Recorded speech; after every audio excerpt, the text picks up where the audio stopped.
Blake Hockfield. I used to run Asia Pacific for Twitch, and now the CEO of BitRep, a digital talent management agency. So what we'll be talking about today is esports and sports. You now know Brendan very well. I'd also like to welcome to the stage Jack Harari, Vice President of International Partnerships at Activision Blizzard's Esports League, Activision Blizzard.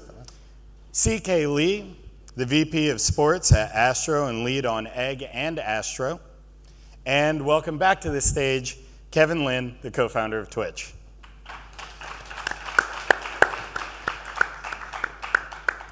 Great, and to start off today, Brendan, from your presentation, you were talking a lot about how the NBA is actually using its model and how you approach NBA 2K. So what are some of the things that you think could serve as a template or people that are running esports leagues could learn from traditional sports?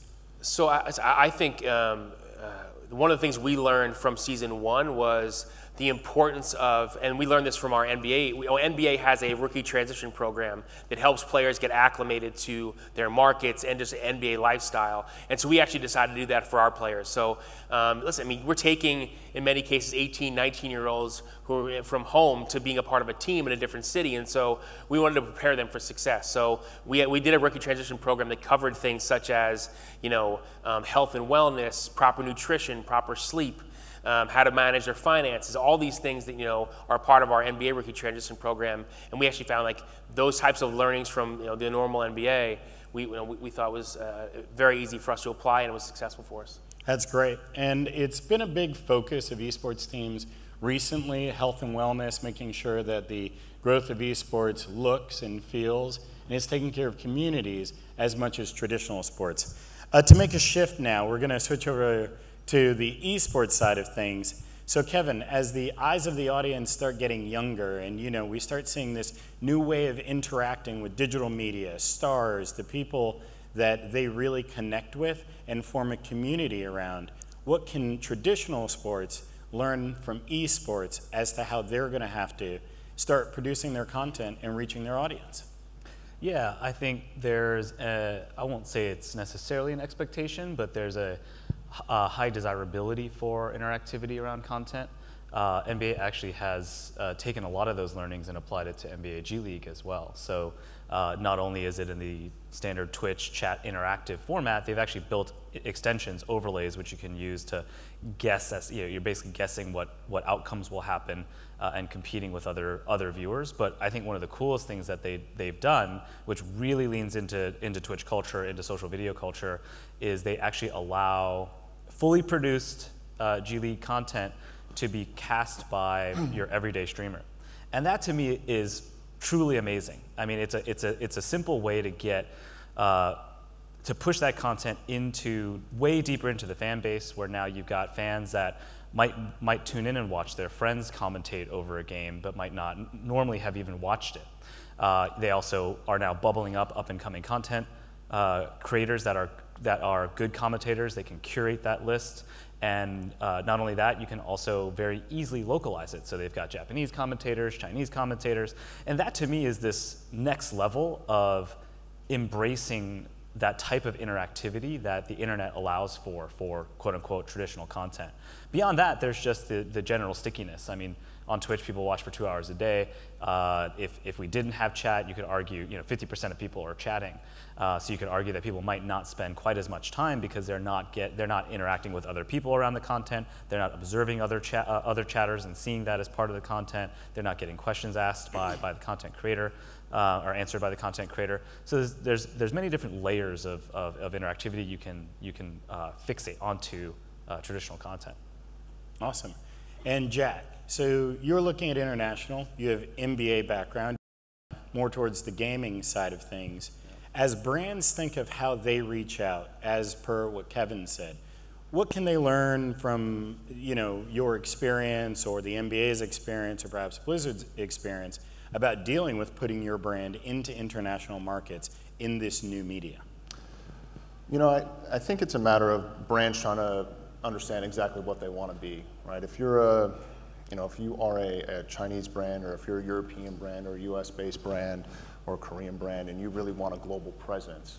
And I think esports is a great place to do that, right? I think so often in the traditional sports world or traditional entertainment world, a lot of those brand partnerships happen through a headquarter basis and then are kind of regionalized through corporate offices. But I think, what a lot of esports properties are doing, what we're trying to do on the Overwatch League, is have true city-based franchise-based, a true city-based franchise-based model, which lends a really authentic globalization strategy and platform for brands if that's what they're looking for. And so I think brands really have to say, okay, do we want to be regional? Do we want to be country-based? Or do we really want to have global reach and global localization in an authentic way? Secondly, I think something that's huge that, I've worked at ad agencies, I've worked in media sales, I've worked in the NBA, if you mentioned, in sponsorship sales. And something that esports has that everybody wants is that younger generation, right? And no matter where you are, no matter when it is throughout history, marketers are always trying to figure out how do we get to that young adult, how do we have them become early adopters of our product. And that's something that esports and gaming in general has in a way that other properties don't. And so if you are a brand that is looking to be young, that is looking to be trend-setting and a leader in your space, in your category, in your country, and around the world, there's just a really natural transition to do that through esports. And I think that's a really good opportunity for marketers, for brands alike. Great. And authenticity, for those of you who were in the Gaming Matters panel earlier, you've heard that word a lot. And reaching out to your audience in an authentic way is increasingly important, especially in new digital media. Now we'll have to come back to Kevin again on how scary that can be for brands and how that interaction has changed, especially compared to traditional media. But first, let's go, since we're in Singapore, to Southeast Asia. So CK, Southeast Asia has been a hotbed for esports, but it's been both terrestrial and OTT. So where do you see the industry right now? Where should brands spend their money if they're looking to actually reach through esports, through gaming, through IRL content in Southeast Asia? Okay, for our platform, EGG Network, we started 2.5 years ago on the back of online petition. We are a traditional broadcaster, been in business for 21 years, and then this thing came about, and the results showed, the feedback showed that esports is the way to go. We created the EGG Network that's available today in 8 different countries in Southeast Asia, including Australia. And I would say for the brands, yeah, we do actively engage them, and it is still an educational process. A lot of brands say yes, esports is big, we want to get into it, but they would probably need to think much more of how do they activate it, and how do they participate in esport event as well as sponsorship. Our recently just announced last Wednesday that there will be a Kuala Lumpur major in November. The good thing is we do have the non-endemic brands coming on board. We have Telco, U-Mobile, as well as KFC. And what we are saying is we still need to have better case studies in Southeast Asia for traditional brands to get into esports. Yes, the traditional brands will still look at the traditional TV packages. That's the default, it's there. But on top of that, we need to work harder to see, from the content creation side, on streaming, as well as what are the things we can do on ground for these people. So it's an educational process, but I think we're heading in the right direction. Because you can see more and more brands are engaging in esports. Great. So let's start with the digital side and work our way back more towards the traditional. That authentic approach, we can give your community the rights and the ability to actually translate your content. Now, isn't that just terrifying to brands? I mean, they've now lost control. They're allowing their community, their audience, to dictate how their media is packaged, delivered. So, for the folks in the room that are not in the gaming world, Kev, how do you explain this to them? How do you get them comfortable? Sorry, to clarify the question, you mean in the case of commentators commentating over your content? Yep. So I think, yeah, look, there's an inherent risk, and I think the way you can approach that is you curate. You don't leave it blanket open for everyone to do it, but you go through an application process, you vet them, You watch them carefully, and if they violate any of these, these undesirable behaviors, then they lose rights to do it. There's plenty of controls you can put in place. At the end of the day, I mean, you think about the games industry. This is exactly what they do. They're games that they've slaved over. They make a ton of they spend a ton of time crafting the narrative, building the game, promoting it. They spend a lot of budget marketing it. But they found that this community, this hard to reach audience, this young millennial audience, yeah, they might say some things that aren't necessarily great representations of your brand, but generally that's very rare. And so you just have to accept the fact you're going to operate within the internet. You're going to have people that commentate on this stuff. That happens everywhere. That happens on Facebook. That happens on Twitter. That happens on Instagram. And so, but if you want to reach that audience, that's where they're at.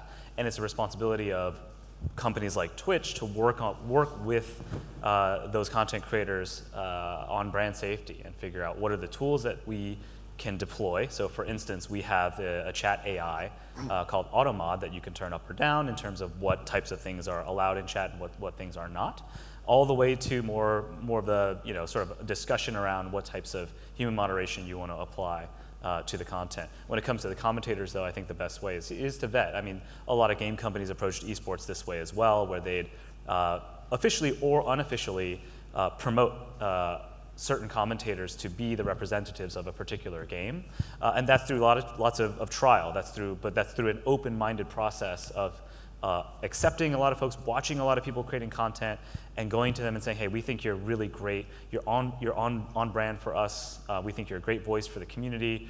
We think you're a great commentator in general, and we'd like to bring you in and help train you and help guide you, and also give you more opportunities to create content for us." So there's lots of ways you could approach it that are maybe not as wide and open in terms of just broadly opening it up, but that bring you the safety and comfort that there's some control still. Excellent. And CK, from a regional perspective, shouldn't this be excellent for Southeast Asia?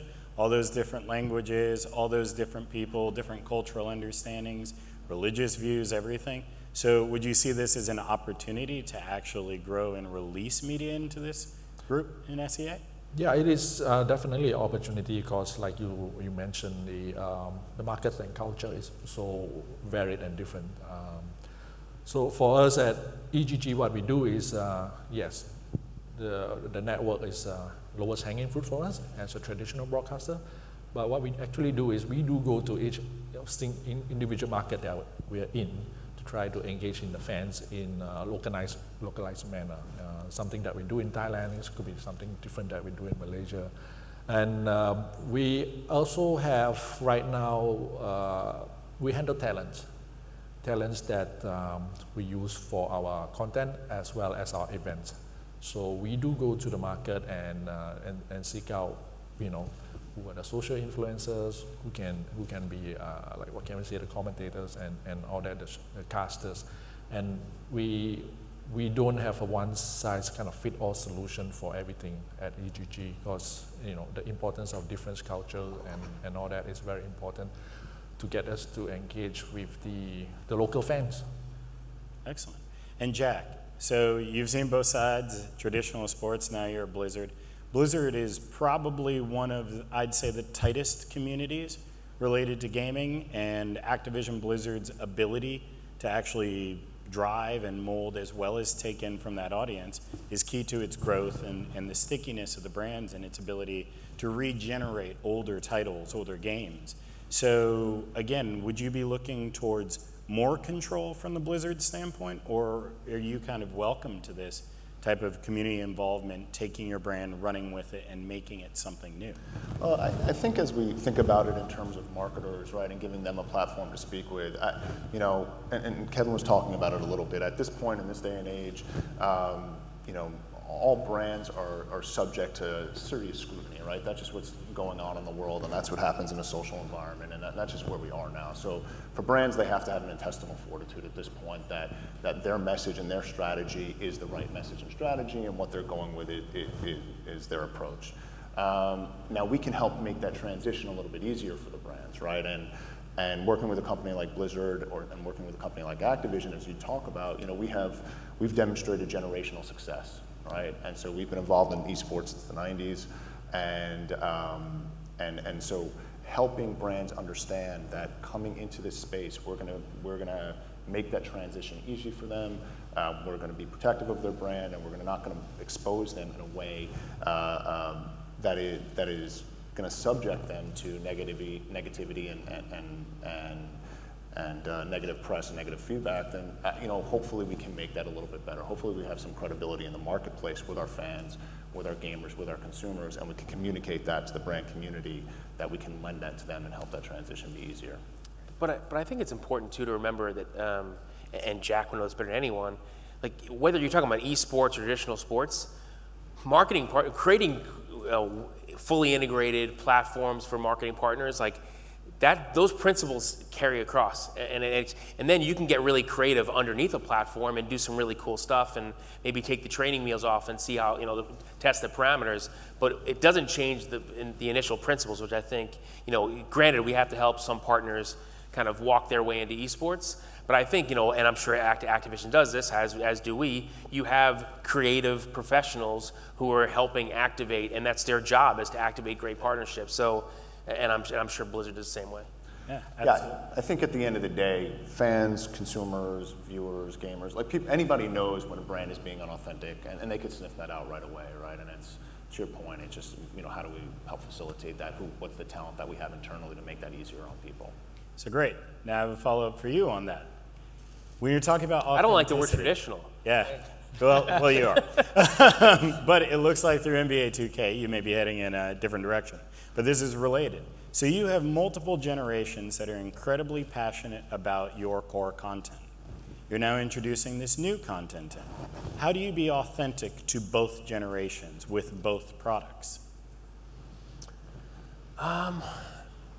It is the same product, but they are different. They're definitely different audiences in many respects. I think it's interesting. It's a good question. I think the important thing is for us I think we should start with just the core. And the players who are playing, the 1.6 million that are playing every single day, like that's our core audience. That's what we're going to focus on. And I think we gradually bring in that more casual audience. But I think this is very similar to how you would market any product. I mean, we look at it. We have our core players. We have NBA fans. We have esports enthusiasts. We have to have a completely independent approach to each one of those audiences, and we have to be thoughtful about it. And we even see it down to the social channel level. When we were posting highlights on Facebook, that was actually receiving negative sentiment at times from our NBA audience. But when we told them stories, like the stories I mentioned earlier about our players, that received positive sentiment. So we just had to be, that's the beauty of a digital product. We're constantly iterating and learning. And so that's helping us be more thoughtful about how to approach both audiences. Excellent. And I think something that a lot of people in the room are probably wondering, because I've certainly had and heard conversations around the event over this week. And again, thank you for Brandon for hosting all of us. But we're missing the Michael Jordan. We're missing the LeBron James. So where does he come from in esports? And by the way, is he even going to look the same? Is it truly going to be, show me the shoes, Mike, and then, we can just take off on traditional commercial advertising? Is it through sales of products? Or is there a new way to have a global household name? I mean, I think it's already kind of happened, where I would say, so Ninja is probably the closest we have in the space. I will not necessarily say Ninja is an esports guy. I mean, he participates in tournaments, but they're much more casual. They're structured competitive tournaments, but do you call it an esport? Is it a full league and so on? Not necessarily. A lot of what he does online and why he's popular is he's just playing. He's showboating all the time, basically. But yeah, remember, I mean, gamers wear shoes, they wear clothes, they eat food, sometimes they do. Fast Are you food, they drink sure? beverages, they do other things, and there's plenty of cool opportunities to embrace that. And I think we've seen that, like sneaker culture, big intersection with gaming culture, animated content, sci-fi, fantasy, all huge intersections with gaming culture. And we've started to see a lot of these manifestations of how those brands have approached top streamers like Ninja or top teams. Ninja actually is the most engaged athlete if you bucket esports people into broader athletes, more so engaged online on social media than Cristiano Ronaldo and everybody else, literally everybody else. He has more online engagement. So can you argue that there's already kind of the impact of someone who is a cultural icon? I'd say yes. Is he making money? Yes. Is he gaining more endorsement deals? Is he gaining more talent appearances? Is he establishing himself as a role model for his audience? I'd say, yeah. I think we're getting there. And what's really interesting about it is it's without a lot of the hero crafting and the storytelling that you see in traditional sports.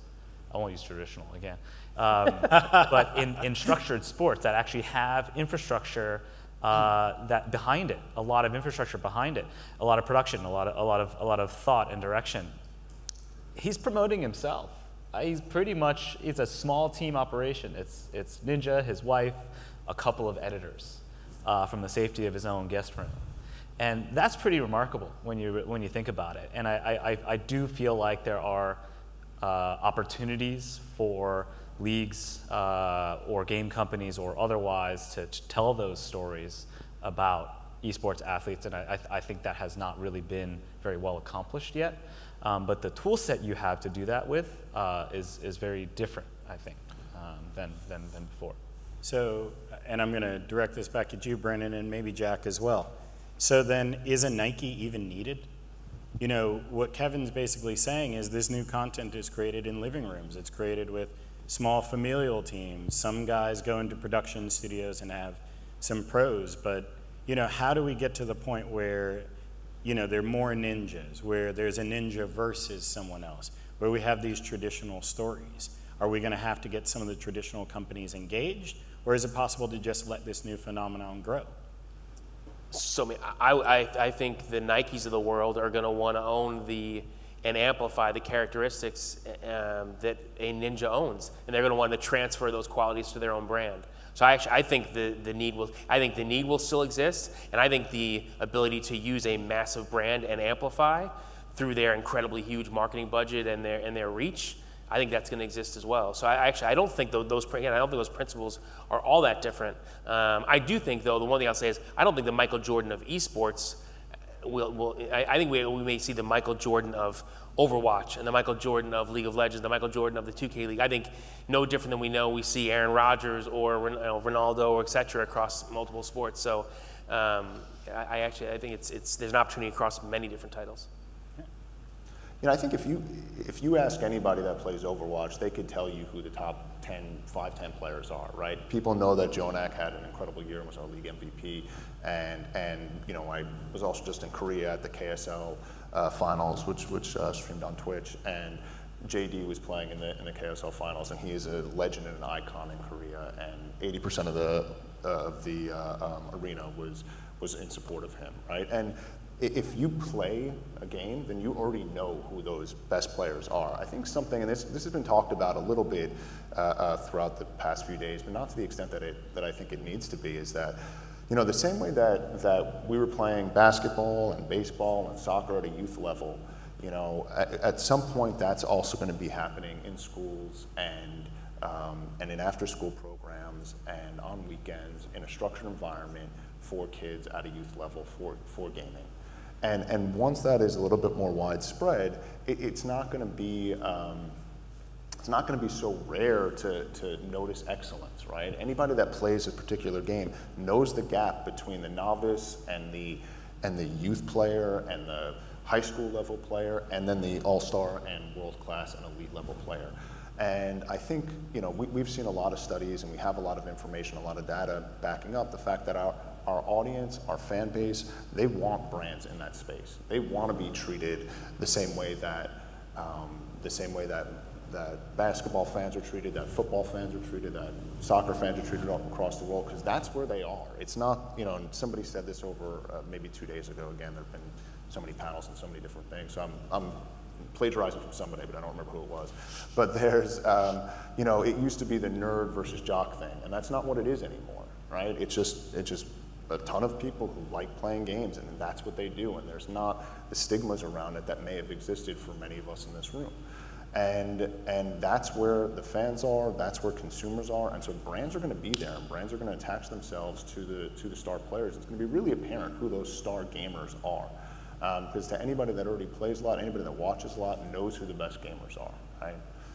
And so once brands realize that, it's going to happen organically. Great. I want to bring CK back into the conversation. So let's bring this back down to the Southeast Asian regional level again. You have terrestrial, you have online, and you have live OTT, all underneath your purview. So how about Southeast Asia? Are they going to step up and have the next Michael Jordan? Is this where they get to rise?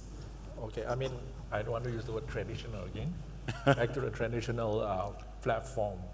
I think what everyone in this panel is saying is true, but I think to get it to the next level, you need the next, is packaging, you know. How do you package this athlete, the storyline behind it, profile, content creation about this athlete. It's just like how we do with any of our other, you know, traditional artists and people like that. So that will actually bring them to the next level where the brands will suddenly say, hey, this is something that I'm familiar with. Yes, they're still doing the social media stuff and all, which is great, but at least it gets to the masses that the brands will look at. Yeah, great. So for all the brands that are out there, again, you know, thinking about how to package and grow these stories, that's really where you can take a lot of advantage of a lot of the guys that are up on stage and the advice that they're giving. They're already here. The numbers are crazy. Like, I don't know if you know off the top, so I'm not trying to put you on the spot, but if you made a great comparison, which is, what is Ninja's reach in social media versus Cristiano Ronaldo's or another top athlete? Do you have that total social media number in a range? I do not, but it equates to something like billions of impressions a month. Yeah. Between the 10 million YouTube subscribers, the probably 10 million Instagram followers or so. But the difference, I think, that's notable, and if you this is I just kind of run through Instagram every now and then and look at things, so non-scientific study. But if you compare folks, actors, actresses, athletes versus gamers, their engagement rate on a per video basis, whether that's views over a video or likes on an Instagram post over the number of followers or subscribers, it's something like 5 to 10x. That could be the result. I don't know. Again, non-scientific study, but you could just see the proportion of people that are following them, that are fans, that are willing to click a thing and interact, is significantly higher. And I chalk that up to many different things, but I think one of the primary ones is access. When you're engaged with a ninja and you can sit and watch him for hours a day, get questions asked, maybe play games with them, you feel much more deeply connected. And I think that translates further down, although I think probably studies need to be conducted here. It translates further down into the ability to transfer a brand's authenticity into their audience. And I think that opens a really interesting opportunity. Jack said something about the point between, you know, that the divide between nerds and jocks and so on. That might be uniquely Western culture. But remember, Drake wanted to play with Ninja and not the other way around. Don't forget that. Like, that's how desirable this audience is to someone like Drake, who you think already reaches our millennial audience. #1 album in the last year, and still he feels the need, he feels compelled to express the fact that he is a gamer to who he thought was the biggest gamer in the world, the most popular gamer in the world. That was a desirable activity for him to do.